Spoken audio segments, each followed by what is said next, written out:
2 years ago, nobody knew his name. He was unranked with no offers, and now he is the #1 ranked for the class of 2021. And if your favorite college basketball team is not in his final 7 schools as far as his college decision goes, you should be somewhat worried, because this guy I'm talking about today, Chet Holmgren, is a true stud, a unicorn, and a beast on the basketball court with tremendous upside. And unless you were super early finding out about him, then like many of us, you first heard of dude after his viral crossover at Stephen Curry's select camp against the greatest shooter to ever play the game, literally the man himself.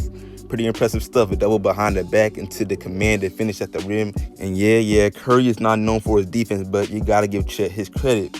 Anyway, ever since that viral clip as Chet blew up and entered the radar of scouts across the country, being he is a 7-footer with dribble skills similar to a guard, he's done nothing but improve as he went from averaging just 6.2 points and 3 rebounds as a freshman to 14.3 with a team record of 25-3 this past shortened season as a junior, and even helped lead his school, Minnehaha Academy, to a state championship as a sophomore. Back to this year as a junior, though, he actually goes against good comp like the very well-known Sierra Canyon.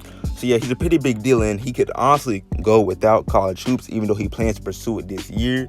And that's what has inspired me to bring this video to y'all today, man, where I'm gonna break down his game to a certain extent, along with why I think he is so good to where I believe D1 Hoops probably is not even the best option for him. But before I go further, man, what's good? Plug Speaks back with a new video. If you're new, subscribe. If you believe, shoot. You could also score on Curry, man, like this guy Chet did, then sub up. I'm posting quality hoops content twice a week, maybe 3 times, and I'm just trying to grow the channel. Back to the video. So Chet Holmgren plays for Minnehaha Academy and stands at 7 foot tall, basically forcing him into the position of center. Except if you watch his highlights, he definitely plays nothing like your traditional center, and this is because, according to Chet, the man himself, he was just 6'2" at the start of his 8th grade year, right? And by the end of it, he was 6'9" in height. Come on, man, listen, I'm not too short myself. I'm 5'11". Y'all watching probably not that short either, but regardless, the man was blessed because that type of growth spurt is unheard of. But yeah, back to my point. He was 6'2", which is generally the position of a guard, but more like a forward at the middle school level at least, but still pretty tall, but still short enough to where having a nice handle is nothing insane. And after his growth spurt, he didn't suddenly lose his ability to dribble the ball. Now, I haven't seen his middle school highlights, of course, but he most likely had some sort of tight handle for him to have grown this tall and still be so swifty and keep the ability to evade his defenders off his handle alone. But yeah, you just combine this with a nice touch for shooting the basketball, and you already have yourself a beast. And that's without even getting into the many other factors of a basketball game. Moving on, though, if you look at his play in some Minnehaha highlights, he just makes the game look beyond easy. And I guess for him, at least, it's definitely easier than your traditional center. Anyway, offensively, he's able to get perimeter looks, and they're usually money.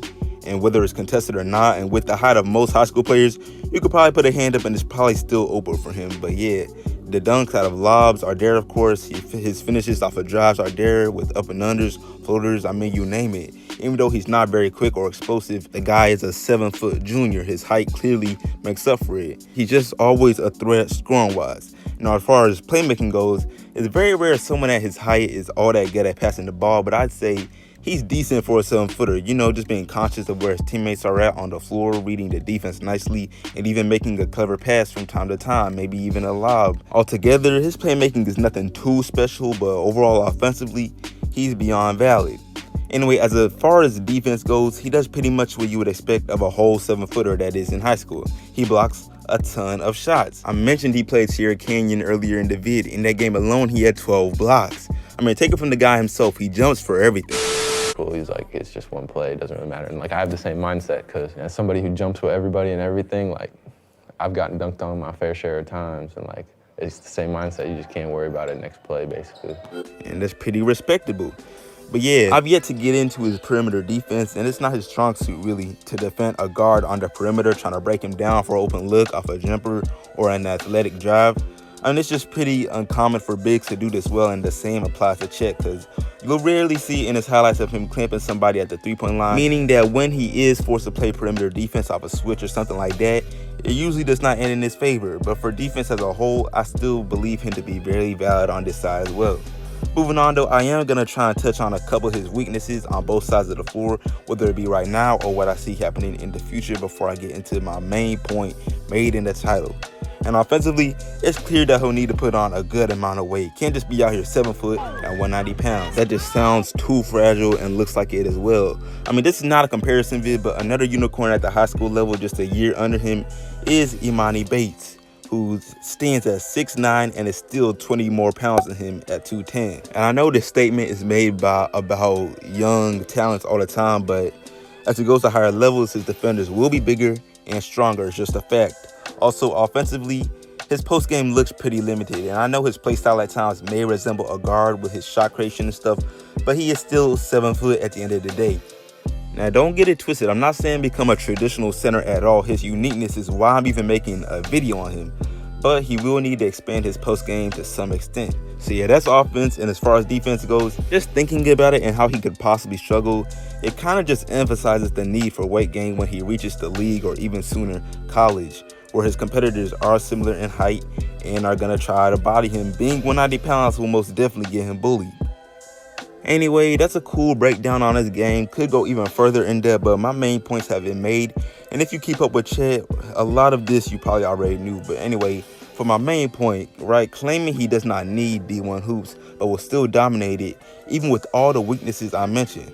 Well, for me, it's pretty simple. Yes, he's 190 pounds right now, but he's just beginning his senior year. And with all the people in his camp and his circle trying to help him become an even better player, I'm 99% sure he's aware of his need to build up some type of muscle mass and that he will.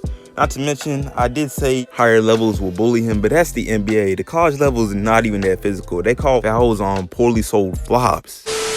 Now it's 13. Foul going on Brooks, who flops to the deck.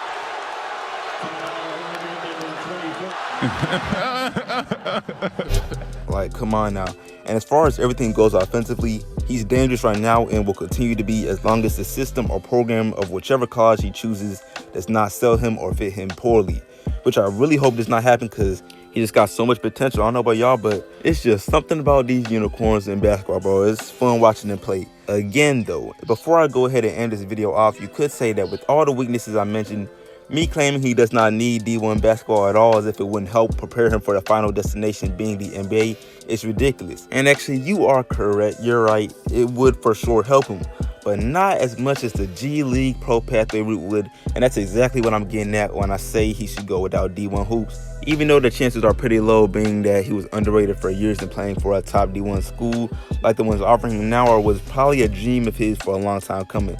But I made a whole separate vid on it. This new G League program called the Pro Pathway easily beats out the NCAA in my opinion. I mean, I based the video on Jalen Green and all that, so make sure to check it out for a better explanation. But this program gives its athletes $125,000 for the season, and it focuses on player development guided by individuals with direct connections to the NBA, some with NBA experience. This would probably do this man more justice, man. That's all I'm saying. It's too good. But yeah, that's pretty much it for me. I really appreciate y'all watching. Like this up, share all that, and I'm out.